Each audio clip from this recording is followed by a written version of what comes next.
UP में जहां एक तरफ हर अपराधी का हिसाब होता है तो वही हिसाब एक डकैत का भी हुआ। उस डकैत का जो योगी फोर्स को चकमा देता था, लेकिन योगी के धुरंधर जब एक्शन में आए तो कानपुर के इस डकैत ने घुटने टेक दिए। इसने भी कानून को हाथ में लेने का प्रयास किया। जो भी राह चलते हुए राहगीर पर हमला करेगा उसको हम पहले से इस बारे में कह देंगे कि उसको बिना मांगे जहन्नुम में जाने का टिकट हम काट करके दिला देंगे। दिन हो या रात, सर्दी हो या गर्मी, बदमाश गौतस्कर हो या गोलीबाज, अंजाम एक ही होता है। योगी के धुरंधर आते हैं और सारे डकैतों का हिसाब कर देते हैं। अगर डकैती डालेगा तो उसे भी मालूम है कि डकैती की कीमत क्या चुकानी पड़ेगी।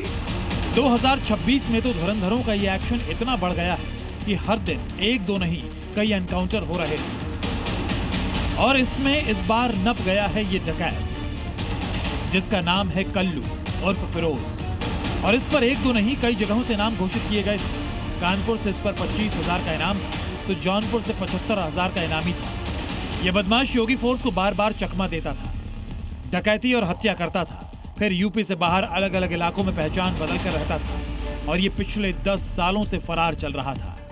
बिल्हौर थाने में सन 15 में मुकदमा पंजीकृत हुआ था हत्या प्लस डकैती का, जिसमें वांछित था। वहाँ से 25,000 रुपये का इनाम था। लेकिन अब की बार ये योगी फोर्स के हत्थे चढ़ गए। अब मुखबिर की सूचना पर पुलिस ने इसे हनुमान मंदिर के पास से गिरफ्तार किया। तलाशी के दौरान इसके पास से तमंचा और 2 कारतूस बरामद हुए। हत्थे के साथ पकड़ा गया है। 215 बोर का तमंचा और 2 कारतूस इसके पास से बरामद हुआ है। ये डकैत यूपी की एक खास गैंग का हिस्सा था जिसका नाम है बावरिया गैंग। ये वो गैंग है जिसका एक वक्त यूपी में आतंक था। ये राह चलते और प्लानिंग के साथ लूटपाट की वारदात को अंजाम देते थे। अमरोहा से पकड़ा गया ये डकैत भी इसी का हिस्सा था जो पुलिस से छुप अमरोहा में रह रहा था। ये बदमाश इतना शातिर था कि लगातार राजस्थान, उत्तराखंड, महाराष्ट्र और झारखंड जैसे राज्यों में भी पहचान छिपाकर रह चुका है। लेकिन आखिर में योगी फोर्स इस तक पहुंच गए। इससे पहले पुलिस इस गैंग के सरगना का भी एनकाउंटर कर चुकी है और अब इसके गैंग के बाकी सदस्यों को भी उसी अंजाम में पहुंचाने की तैयारी है। ब्यूरो रिपोर्ट, जी मीडिया। योगी का बुलडोजर अवैध निर्माण को धराशायी करने में जुटा। इस बार बरेली में बाबा के बुलडोजर की गर्जना सुनाई दी। यहां ग्राम समाज की जमीन पर अवैध मस्जिद बनी हुई थी। प्रशासन ने नोटिस भी थमाया था, लेकिन बावजूद इसके कोई कार्रवाई नहीं हुई। लिहाजा 2 बुलडोजर से अवैध निर्माण को गिरा दिया गया।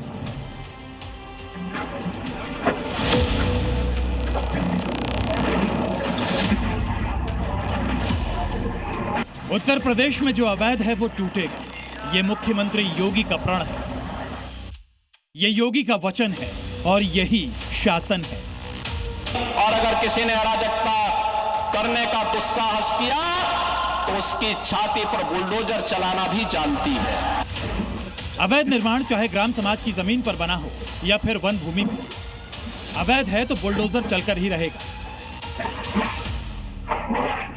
अवैध मस्जिद बनी हुई थी। प्रशासन ने कई बार नोटिस दिया, लेकिन उसके बावजूद जो है उस नोटिस का कोई जवाब नहीं मिला। लिहाजा अब जो है वसीकर की कार्रवाई की जा रही है। न माफियागिरी चलेगी न दादागिरी। अवैध कब्जा करने वाले जानते हैं अंजाम क्या होगा। जो नहीं जानते वो फिर से ये तस्वीरें देख लें जो बरेली से सामने आई हैं।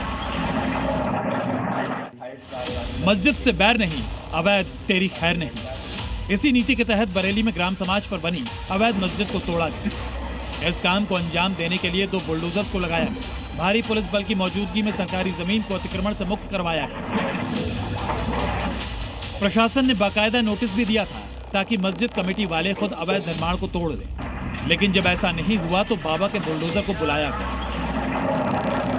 ये लगातार वसीकर की कार्रवाई शुरू हो गई है।